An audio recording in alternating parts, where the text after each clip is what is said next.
আজকে পটল ভাজা করেছি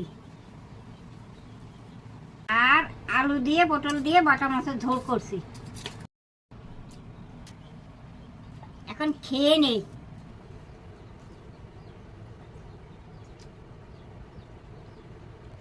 ভালো হয়েছে তরকারিটা।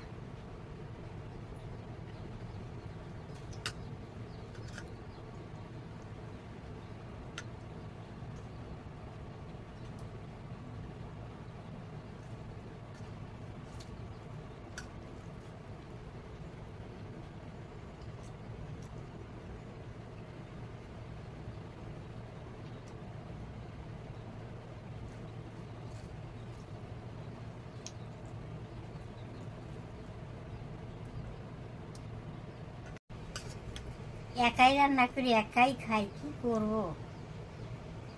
ভিডিও যদি ভালো লাগে লাইক কমেন্ট করে দেওয়া।